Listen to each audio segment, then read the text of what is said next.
Estamos esse mês fazendo aquela comemoração do aniversário do Livro dos Espíritos, né? A obra espírita, mais especificamente o Livro dos Espíritos, quando ele surge à luz do mundo, modifica completamente as ciências existentes naquele instante. E nós passamos a trabalhar com um ambiente que até então era considerado como se fosse sobrenatural. Algo existente além da compreensão, além da experimentação. E o Livro dos Espíritos traz essa compreensão, não só das leis naturais, mas a compreensão do ser humano, e a sua inserção na natureza. Coisas que, aos poucos, tinham sido destruídas pelas culturas. Às vezes nós pensamos que somos os elementos que a cultura nos indica que é. E a gente perde essa relação universal. Por isso que o Livro dos Espíritos ele tem uma fundamentação especial para a gente conformar o nosso procedimento com a natureza. Compreendermos que nós somos seres da natureza. E para isso, a doutrina espírita vem com a sua primeira base calcada na principal área do conhecimento humano. Algumas pessoas até dizem, não, que é isso, você está exagerando. A filosofia não é a principal área do conhecimento humano. Olha, tudo que a gente quer aprender, tudo que nós queremos aprender, nós perguntamos o que é, por que é e para que é. As perguntas são feitas. E toda vez que você faz uma pergunta, você está se utilizando da ferramenta do conhecimento humano chamado de filosofia. Então a filosofia traz as principais perguntas, as principais respostas. Embora a compreensão da resposta possa passar por outras áreas, como a ciência, por exemplo, para nos dar uma sustentação referencial, mas a filosofia é que faz esse questionamento. Quando os benfeitores, junto a Kardec, o convencem a trabalhar através da experimentação para a consecução do objetivo que é sistematizar a doutrina dos espíritos, eles trazem na primeira parte do Livro dos Espíritos, lá escrito após a introdução, que diz assim, prolegômenos, eles chegam para o codificador e dizem diretamente para ele, estamos dando as bases de um novo edifício que se erguirá e um dia reunirá todos os seres humanos no mesmo sentimento de amor e de caridade. Bases. Algo que sustenta. O edifício, ele não é construído somente pela base. Não é verdade? Isso, analogicamente, fazendo com todas as estruturas conhecidas do nosso viver. A fundamentação, a sustentação de uma casa, não é? De um edifício, de uma construção, se dá de acordo com uma base.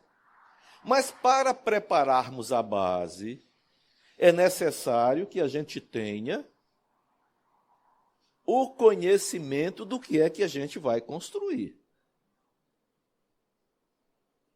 Senão você vai fazer uma base muito sólida, vai gastar muito tempo e muito material numa base que não precisaria ser daquele tamanho.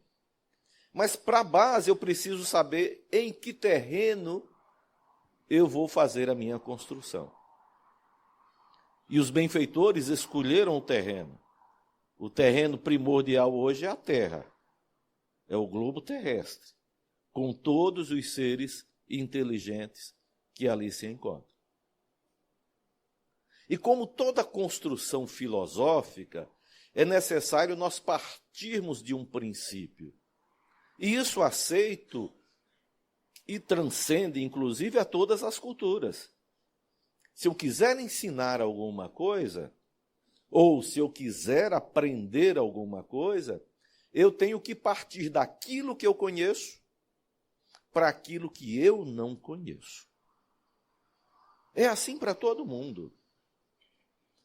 Por isso que, às vezes, quando a gente vai naquele afã, depois de conhecer a doutrina dos espíritos, coisa maravilhosa, que me trouxe uma liberdade de pensar incrível, minhas escolhas são bem melhores agora. Já superei o medo de um bocado de coisas. Entre elas, né, aquela de saber que quando eu morrer não vou para o inferno. Esse é um dos medos mais, não é? É uma das situações mais escatológicas que trabalha internamente no ser humano. Quando eu tenho a certeza de que eu não vou para o inferno, as coisas melhoram. Melhoram consideravelmente porque amplia-se a minha visão. Então, partindo do conhecido para o desconhecido, a filosofia tem uns dois métodos para trabalhar. Um método que nos induz assim e um método que nos traz a dedução. Ora, mas o Espiritismo tem bases sólidas. Se eu quiser conhecer o Espiritismo, eu tenho que ter uma premissa. Essa premissa tem que ser basilar. Eu tenho que acreditar em Deus. Se eu não tiver a crença em Deus, a doutrina dos Espíritos não vai fazer a menor diferença na minha vida. Assim, simples assim. Depois da crença em Deus, eu tenho que trabalhar um segundo elemento fundamental para o entendimento do Espiritismo: a existência da alma. E não só a existência da alma, a imortalidade da alma. Porque sem a crença em Deus e a imortalidade da alma, eu não posso trabalhar uma outra fundamentação, que é a reencarnação. Se nós começarmos a trabalhar duas pessoas numa ferramenta filosófica chamada de discussão, que por questão, às vezes, semântica, a gente trouxe para o nosso linguajar que discussão é briga. Né? Se eu estiver discutindo ali com o João, estão brigando. Não é bem assim. Discussão é uma ferramenta filosófica. Como dizia Confúcio alguns milênios atrás, da discussão nasce a luz, o conhecimento, o esclarecimento, a mudança de rumo, ou mais o alargamento do nosso horizonte. Então, se eu quiser aprender ou conversar com outra pessoa sobre espiritismo, eu tenho que ter duas premissas iniciais, tá bom? Duas premissas iniciais.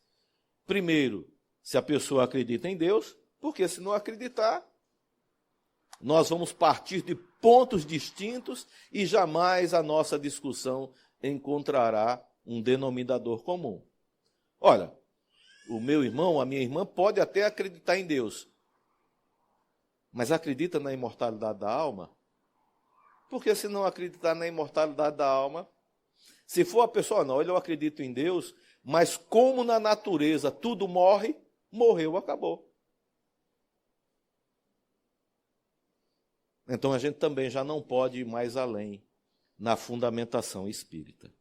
Então é preciso acreditar em Deus e na imortalidade da alma, para depois a gente começar a estudar a reencarnação, né? A comunicação dos espíritos, a pluralidade dos mundos existentes, que os espíritos podem mudar e reencarnar em outros orbes que não o planeta Terra. Então, a base espírita, ela tem essa sustentação. Creio em Deus. Ótimo. Mas o que é que o seu raciocínio diz a respeito da divindade? O que é que você compreende dessa terminologia? Deus. Porque não pode ser o nome próprio. Não é? Os benfeitores logo disseram, nome próprio não. Porque Deus é o princípio de todas as coisas. Ou seja, toda a primariedade da existência do universo inicia-se em Deus. Porque não existe nada mais inteligente que Deus. Mas o universo em si é constituído de dois outros elementos. De dois outros elementos. Um elemento chamado de matéria e outro elemento chamado de espírito. Então, para nós, em nossa consciência de espíritos de terceira ordem, só avançando um pouquinho lá no livro dos espíritos, nós, que somos espíritos de terceira ordem, a gente só aprende se tiver 3 elementos fundamentais. A nossa base de compreensão nasce com 3 elementos. Então, a fundamentação é Deus, Espírito e matéria. Esses 3 elementos concluem, formularam, fizeram, criaram o universo conhecido e o universo desconhecido. Tá? Isso é uma base da construção filosófica. Pode-se até chamar de metafísica inicialmente, porque eu só vou conhecer a divindade não pelos sentidos, ou não pelos sensórios, mas por um elemento de dedução. Eu só vou conhecer Deus por um elemento de dedução. E essa dedução vai sendo ampliando assim que o conhecimento, que o nosso conhecimento, o conhecimento que nós vamos ter de nós mesmos e do universo que nos cerca, vão sendo ampliados. Então, o benfeitor ainda diz, olha, espírito e matéria parece não ter uma ligação comum. O espírito, o elemento, ele não interage diretamente com o elemento material. E aí surgiu um quarto elemento conhecido, que a doutrina espírita chama de fluido cósmico universal. O elo de ligação, o link entre matéria e espírito, e entre espírito e matéria. Porque a matéria, ela, sem a presença da inteligência, é disforme. Não tem coloração alguma. Porque até mesmo para a produção da luz é necessário um movimento inteligente na matéria. Para produzir a luz que a gente observa com o sentido biológico, com o sensório. Então, Deus, Espírito e matéria e fluido cósmico universal criaram todos os outros elementos, todas as coisas que nós conhecemos e o que nós desconhecemos. 2 elementos fundamentais norteiam o princípio da matéria, chamado de energia e outro chamado de força. A energia como a parte mais sutil da matéria, imperceptível. É imperceptível a energia. Os cientistas mais modernos dizem que a matéria é a energia coagulada, não é? Concentrada, capaz de induzir o nosso sensorial. É imperativo que a gente comece a compreender essas causas mais exteriores, partindo, na verdade, da formação do universo e depois da criação de todos os outros elementos, entender a individualização, ou seja, entender por que o indivíduo, não é? Espírito na formação do universo é um elemento, matéria na fundação do universo é outro elemento, que é diferente depois do ser inteligente. Um é o princípio da inteligência, é o princípio inteligente, o organizador, e depois a individualidade, o ser que nós somos. Cada um de nós somos seres inteligentes da criação. E desses seres inteligentes some ou é apresentado uma série de outros fenômenos, como a origem da vida, não é? Como é que os elementos se combinam. Porque a gente vai aprendendo as coisas aos poucos e de acordo com o nosso interesse. Por exemplo, eu estou vendo que isso aqui é uma pasta. Ótimo. É de plástico. Ok. Tudo bem. Sensorialmente é assim. Mas qual é a substância que forma essa pasta de plástico? A gente não conhece a substância, conhece? A gente está vendo que é um plástico, que serve para isso. Mas o que é que forma esse plástico? Quais são os elementos? Ali tem carbono, ali tem... que coisas que formam isso daí? A partir do instante que a gente vai começando a tirar a sutileza, analisar a sutileza das coisas, nos aprofundando, nós vamos começando a chegar em situações, em observações que podem ser levadas diretamente para o indivíduo. Por isso que na construção do Livro dos Espíritos nós começamos nessa parte metafísica de Deus, da criação do universo, de todas as materialidades possíveis e conhecidas, a origem da vida, como os espíritos crescem, como eles aprendem, e vamos descendo para compreender as leis que regem todo o universo, as leis que regem toda a natureza, até chegar na compreensão do indivíduo. Se eu compreendo as leis da natureza, se eu trabalho de acordo com essas leis da natureza, tudo que eu fizer que seja contrário à lei vai me destinar a uma coisa de reparação. E aí chega-se àquela parte final, que é como é que eu estou procedendo de acordo com as leis da natureza. E essas leis da natureza nós chamamos também de leis morais. Porque a moral, ela incide diretamente sobre a consciência do indivíduo. Moral é consciência daquilo que eu faço com o conhecimento que eu recebo. A gente não adquire moral lendo livros.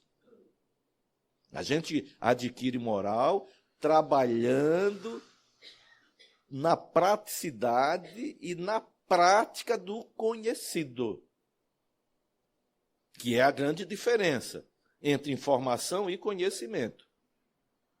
A informação está em todo canto e em todo lugar. O conhecimento é o produto da informação que eu utilizo, que eu faço. Então, só conhece aquele que pratica a informação recebida. Vocês querem ver um exemplo interessante? Tem coisa hoje mais informada do que o tablet, o computador, o celular. Tem coisa mais... Vocês já viram um celular, um tablet se transformando em casa?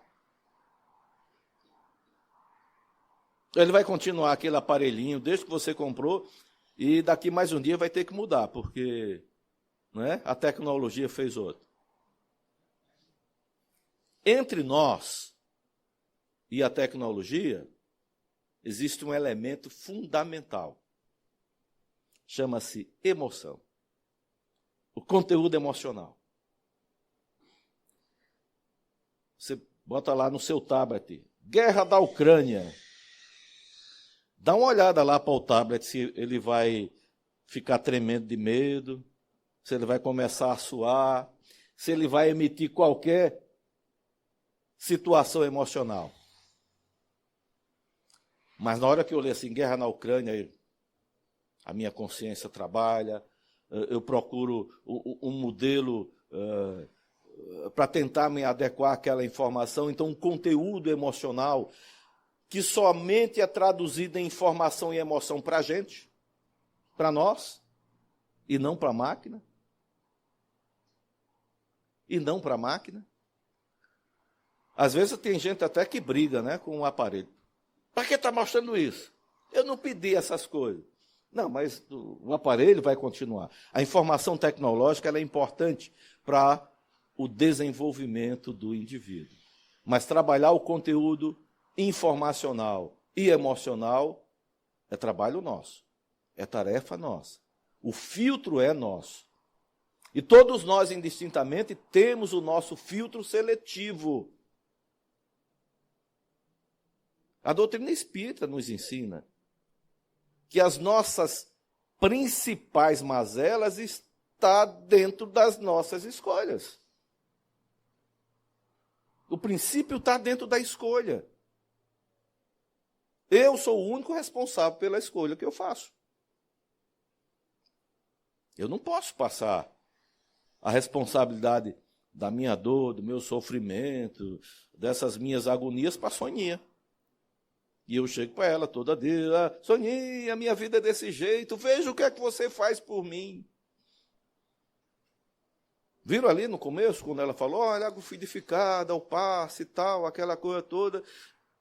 Não adianta dizer para ela, olha, Sônia, já tenho aqui 25 anos de jefa, estou quase morrendo afogado de beber tanta água fluidificada e meu problema não desaparece.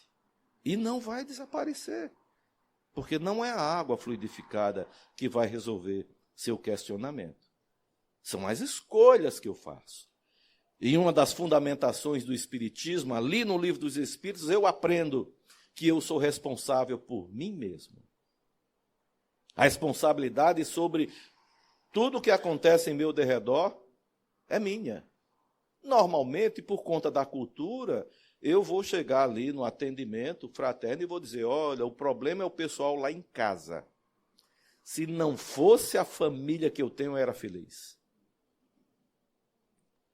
Lá é um problema. O meu marido, minha esposa não me entende, meus filhos, tal. E somente aqui no centro é que eu encontro paz. Não tem jeito de arrumar uma casinha para eu morar aqui no centro, não. De fazer uma construção, uns apartamentos, porque aqui é o ambiente. Aqui é o lugar que eu me sinto bem. Aí tem uma coisa que às vezes a gente não sabe. Quando eu escolho dizer que o centro é o lugar que eu me sinto bem, eu posso escolher que lá em casa também é o local que eu me sinto bem. É uma questão de escolha. Não é da localidade. Não é da localidade. É da consciência. É do âmago. É da alma. Dizer que as pessoas daqui são melhores do que a de lá foi uma escolha que eu fiz. Porque, na verdade, vem passar um dia com a gente, né, Sônia? Vem entender a problemática que cada um da gente carrega nesse processo de evolução, porque não tem outro jeito. Dizia um filósofo do passado, nada vai estar no intelecto que não tenha passado pelo sensório. Não tem jeito da gente dizer que mudou sem experimentar. E tem, que pode fazer a escolha. Jesus nos ensinou, felizes daqueles que não precisaram ver para crer.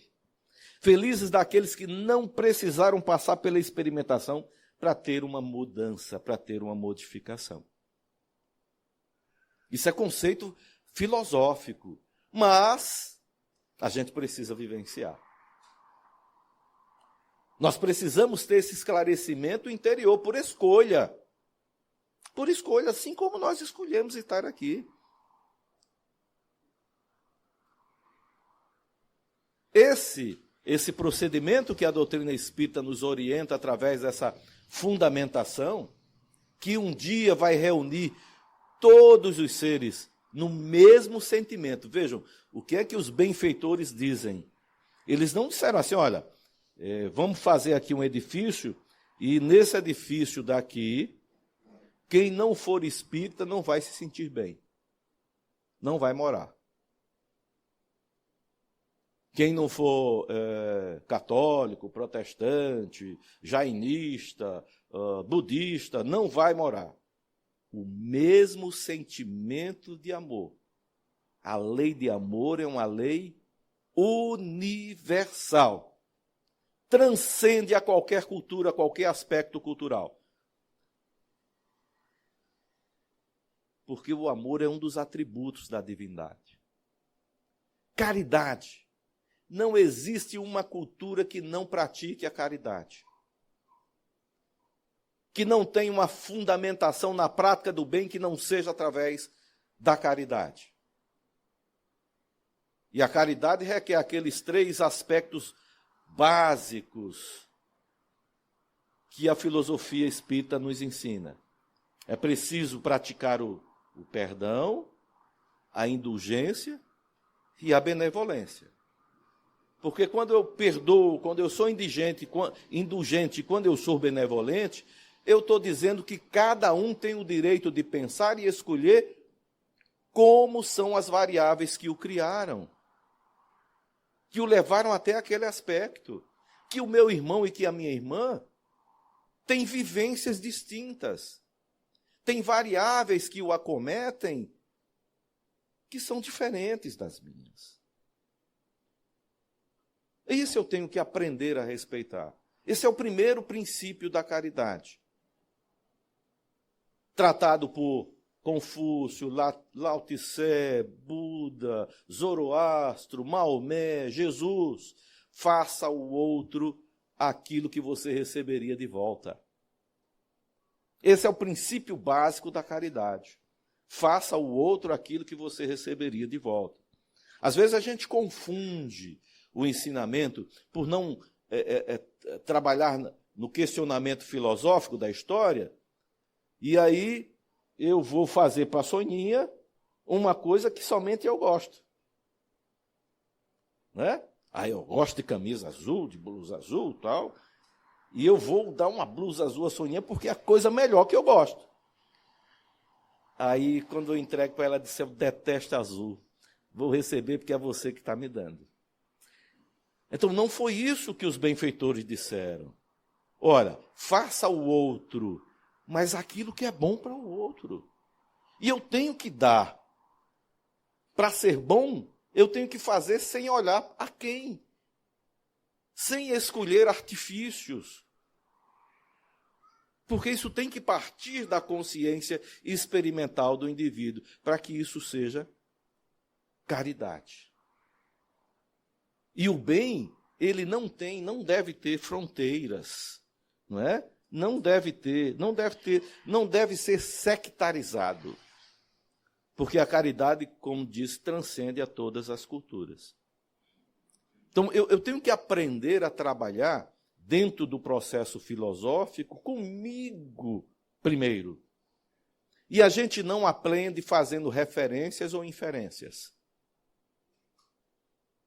A gente aprende discutindo internamente o porquê isso é errado para mim.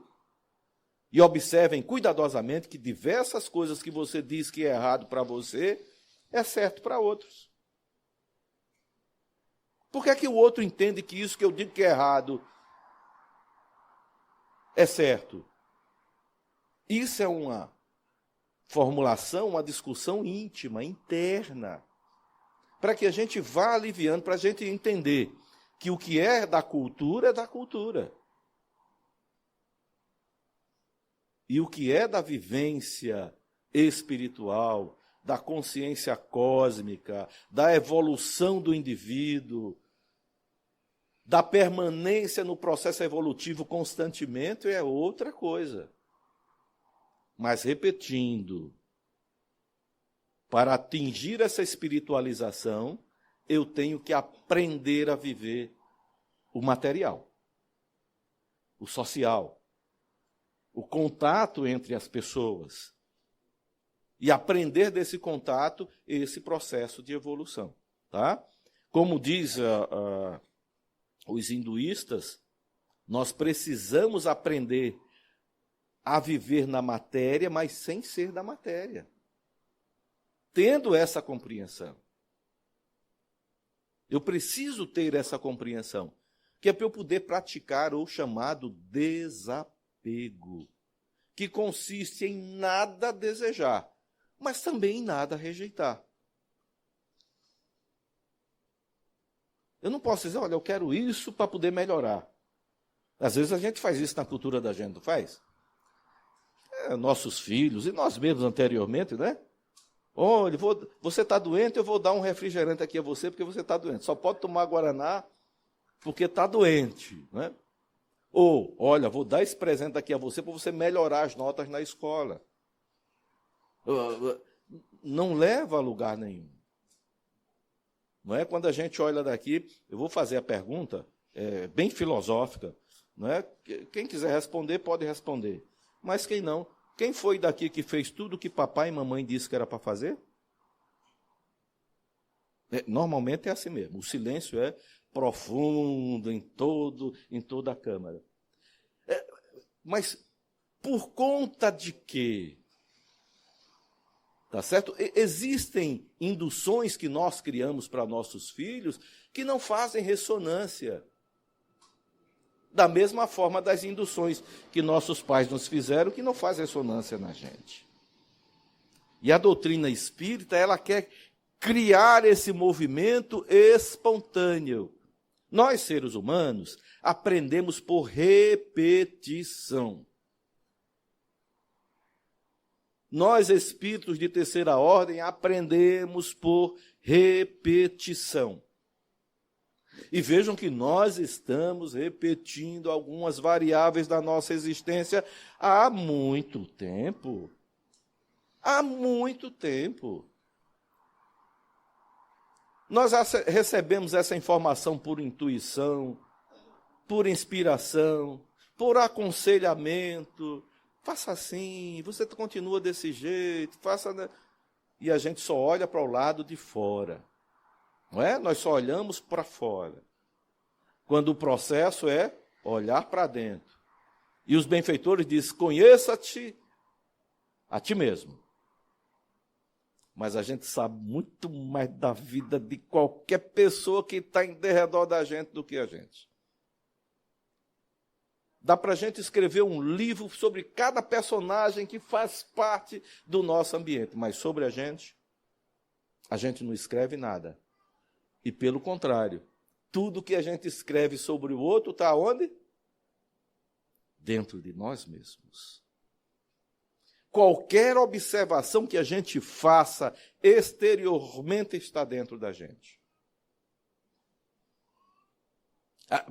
Muitos irmãos aqui já sabem, eu sempre faço esse questionamento filosófico, é pontual, sabe, Soninha? Mas alguns que já aprenderam sorriem, outros que não sabem o que é, ficam completamente sem saberem o que pensar.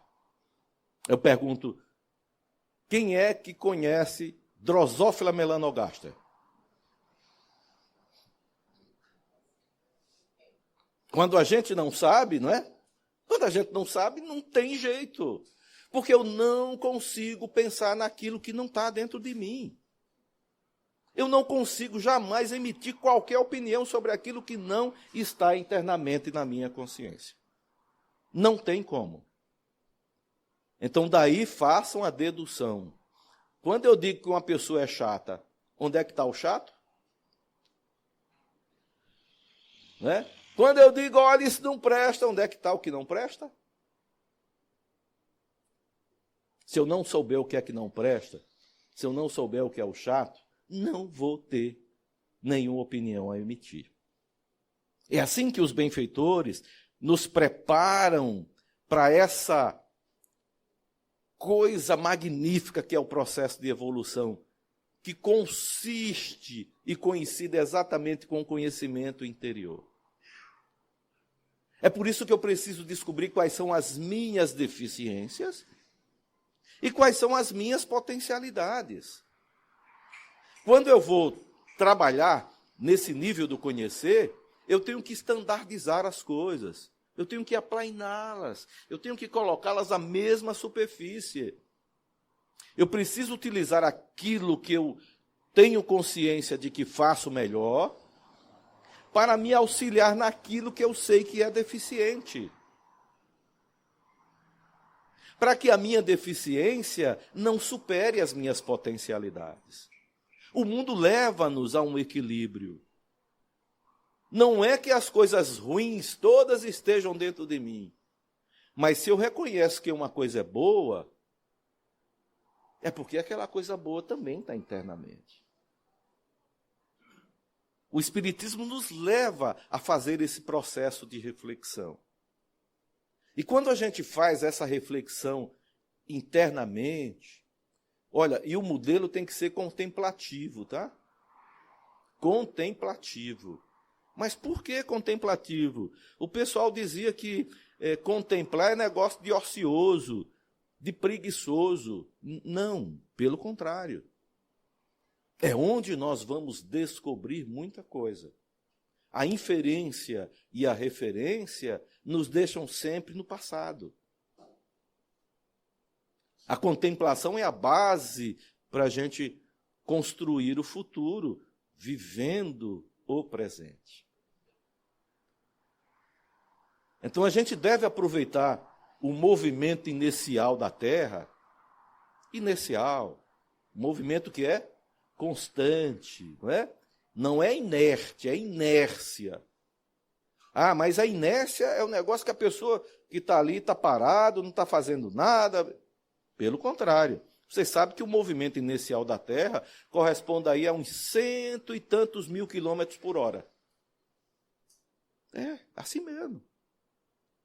Senão, o nosso planeta não completaria o seu movimento de translação em redor do Sol. E não mudaria as estações. Entendem o processo? Eu não percebo. A gente percebe o movimento da Terra? Não percebe. Mas está lá se deslocando nessa velocidade. Isso é chamado de inércia. Ah, então quer dizer que a minha inércia é como? Não, a sua inércia pode ser que você esteja pensando no inerte, daquilo que não muda, daquilo que é do mesmo jeito, sempre. Porque a natureza é assim, do mesmo jeito, não muda nada. A natureza sempre está em constante modificação. Nós, que somos os seres inteligentes da natureza, é que precisamos nos aperceber desse modelo. Sair do nível cultural, embora vivenciando. Se eu aprender realmente esse negócio do espiritismo, a minha vida vai ficar bem melhor? Olha, a orientação que a gente tem dos benfeitores é que sim. Não é? É que sim, a gente vai tomar o nosso remédio de controle de pressão com muito mais satisfação. Né? Vai pagar a prestação do carro com a satisfação, o aluguel da casa, vai fazer tudo isso porque eu vou reconhecer o que é da matéria e eu vou reconhecer o que é fora da matéria. Eu vou entender o que é transcendente e o que é imanente.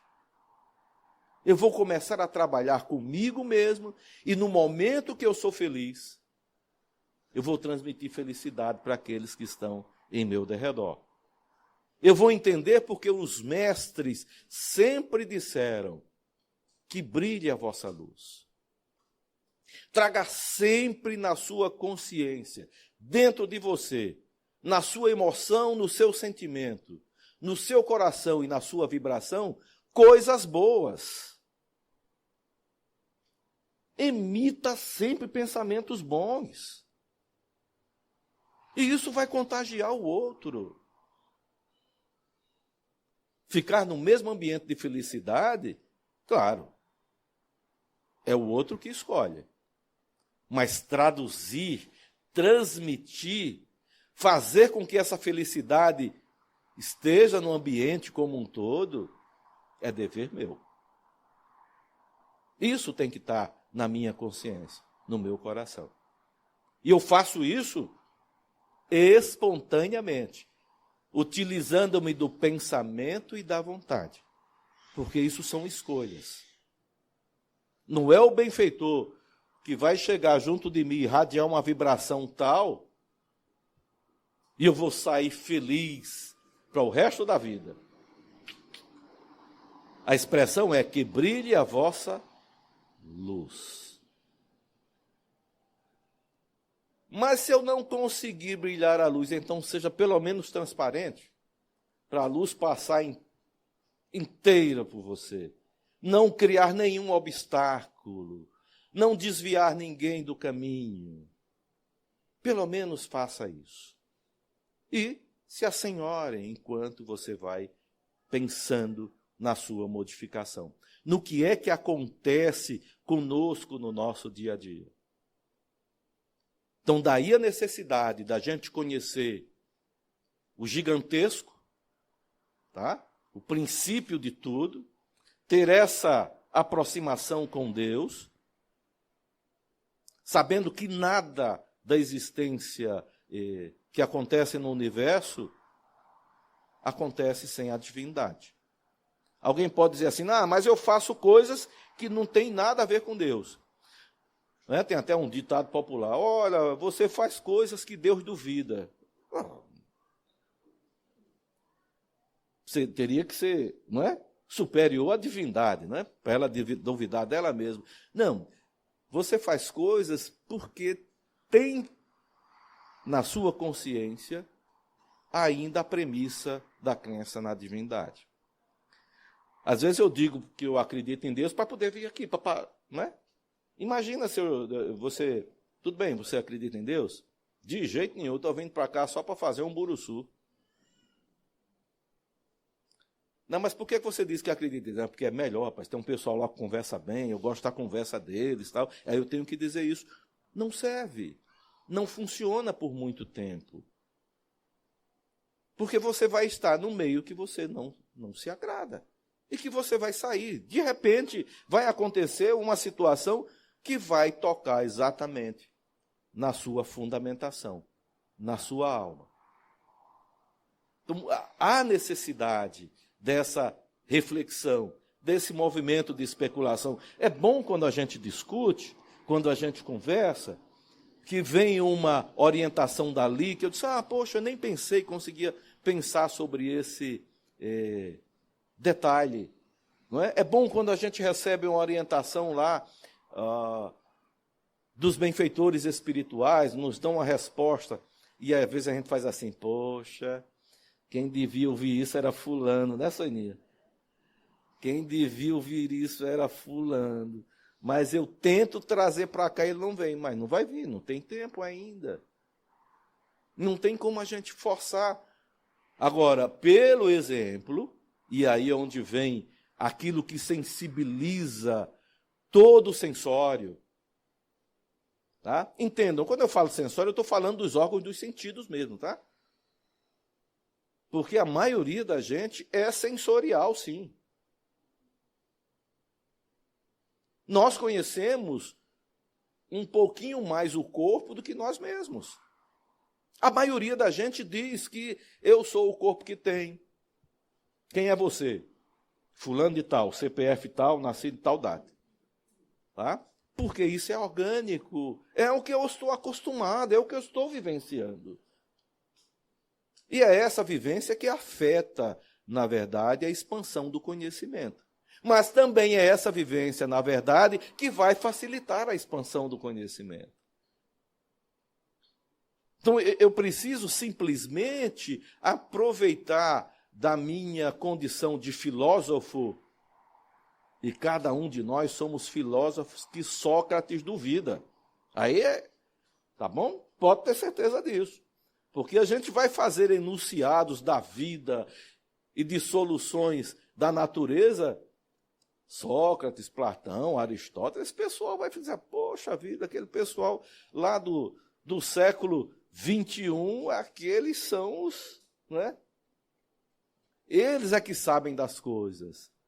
Quando, na verdade, a gente está sendo seguidor massivo da tecnologia que nos orienta. Já pensaram? Só aqui analisando, eu vou traçar estandardizar aqui a idade. Eu não estou vendo ninguém com mais de 25 anos. Tá? Então, já pensaram em deixar o celular em casa? Já conseguiram viver sem o celular? Não é? Entendem o processo? Tem coisas que... Eu estou falando do celular, mas é apenas um objeto. Qual é o objeto que você não deixaria para trás? É a esposa? É o marido? Tudo aquilo que você diz que é meu, que tem um componente de posse, que tem uma estrutura dominante ou dominável, é um objeto que a gente precisa se desligar. Qualquer nível da estrutura, porque o aprisionamento ele pode ser orgânico ou pode ser psíquico. Não importa em que classe a gente está preso. A gente precisa aprender a fazer essa separação. Tá? Essa separação. Separação não no sentido de desconhecer, de não ter importância, mas separação no sentido de dominância, no sentido de escravização, no sentido impeditivo de ir mais além. Isso a gente consegue trabalhar estudando a filosofia. Estudando. Filosofia se estuda, se discute, se pratica.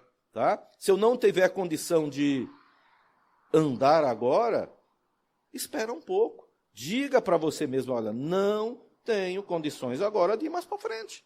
Mas assim que tiver, o farei.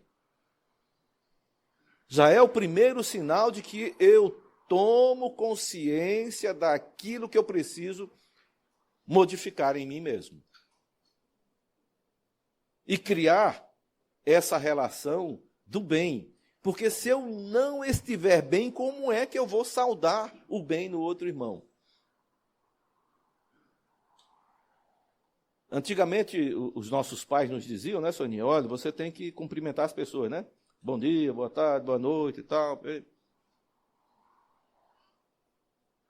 Modernamente acontece isso?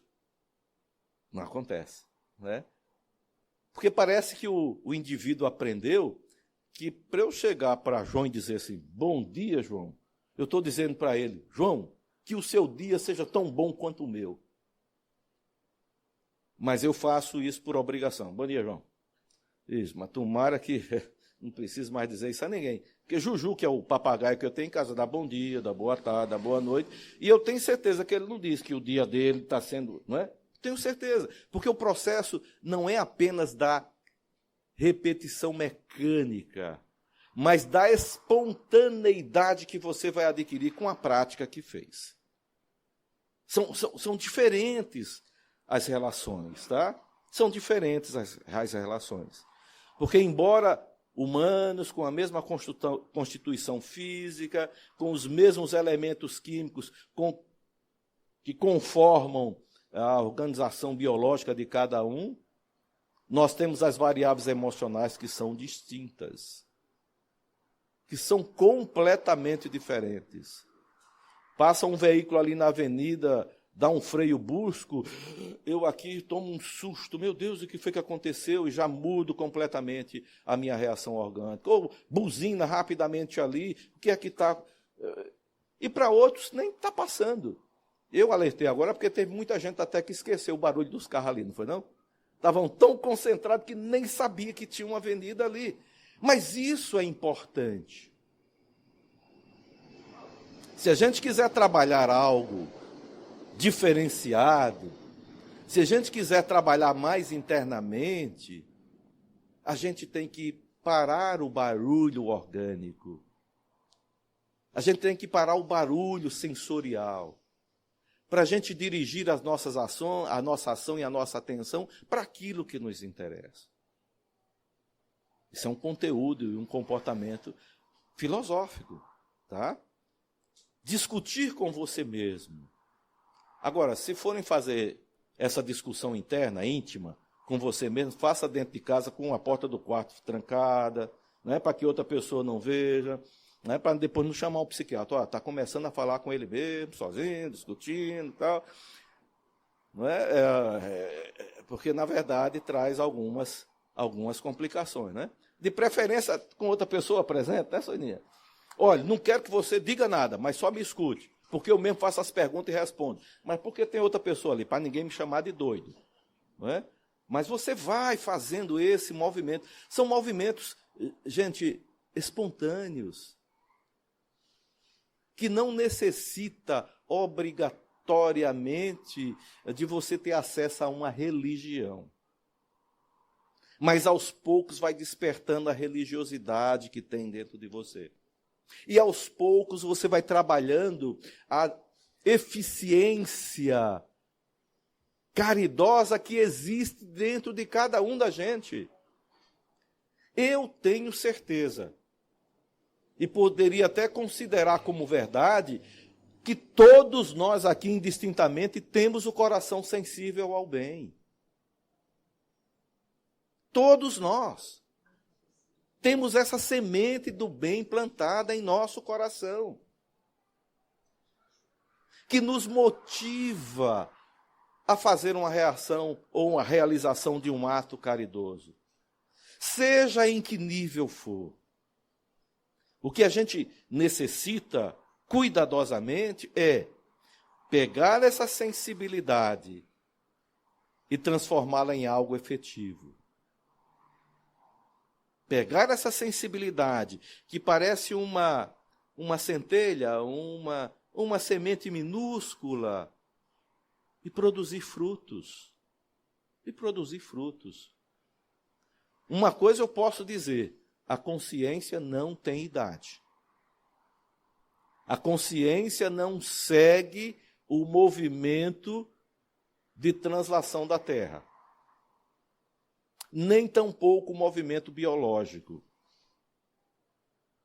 Ele vai a um tempo muito mais efetivo. Vai além da constante de Planck, por exemplo. Ele vai a como eu me sinto. Então, nós vamos ter jovens de 90 anos e idosos de 18, né? Isso só depende da nossa relação conosco mesmo. Porque não é a idade que está registrada na certidão de nascimento que vai dizer como é que é a minha cabeça internamente. Papai só dizia assim, meu filho, quando você estiver numa conversa com as pessoas, quando você fizer numa relação mais aproximada com os amigos, quando você começar a dizer assim, olha, no meu tempo era desse jeito. Olha, já vivi melhor. Assim era que era bom. Tenha certeza de uma coisa. Você está ficando velho. É o primeiro sinal de velhice. É dizer que antigamente as coisas eram melhores. Quando, na verdade, o melhor é agora. É agora. Nesse instante. Nesse momento, que me fez sentir algumas reflexões, que me fez ver algo que, poxa vida, foi um insight, realmente eu não tinha pensado nisso. Porque é muito difícil a gente perguntar a uma pessoa assim, de uma certa idade, você se sente com a idade que tem? Se eu questionei meu velho aos 94 anos e um pouquinho, antes dos 95, está se ficando velho, não está não? Diz aí para mim. Ele tinha um olho azul bonito, aí está ficando velho? Ele olhou para mim, olhou e disse, não, meu filho, meu corpo não me acompanha mais. E é verdade. O corpo, às vezes, não acompanha as coisas que a gente quer fazer, né, Soninha? E o que é que eu vou ter que fazer? Eu vou abandonar o corpo para lá? De maneira nenhuma. A doutrina espírita tem seu bojo filosófico, diz, olha, eu tenho que cuidar do corpo, assim como eu tenho que cuidar do espírito. Se o corpo não anda mais a 160 por hora, eu vou acompanhá-lo a 30. Não tem problema. Às vezes eu vou lá na frente, quando eu olho para trás, lá vem aquele negócio se arrastando, eu digo, sou eu. Aí vou lá para acompanhar, não tem, mas é assim. É desse jeito, dessa experimentação, desse modelo, que a gente vai tomando consciência dos outros aspectos. Cuidar do corpo, cuidar do espírito. Não dá para a gente viver somente dizendo, olha, eu tenho que viver tudo porque hoje vai ser o último dia. Não é dessa forma. Ou eu vou sair do meio desse mundo que não serve para nada, só traz violência, é muito ruim, vou me isolar dessas coisas para eu poder aprender e viver melhor. Também não é desse jeito. Nós aprendemos experimentalmente com todas as variáveis que o mundo nos oferece. E com todas as escolhas que nós fizemos para estarmos aqui. Às vezes, descobrir a essência espiritual leva um tempo. Repetindo, a filosofia me ensina que eu tenho que partir do conhecido para o desconhecido, passo a passo, interagindo comigo mesmo. Por isso que poucos de nós têm certeza de que são espíritos. Ainda, 166 anos de O Livro dos Espíritos, e a gente ainda sabe que a gente é um corpo que anda por aí. E que é muito bonito quando dizem a gente que a gente não vai morrer e não vai para o inferno. Porque escatologicamente falando é complicado, né? Olha, você vai para o inferno, não vai sair mais de lá, e ainda tem mais. Se não contribuir, ou seja, se não fizer alguma coisa de boa, não é para você não, para as instituições. Aí você não vai sair. A gente pode até botar no purgatório, né? Olha, só que a doutrina espírita não tem nessa história de inferno, de purgatório e de céu.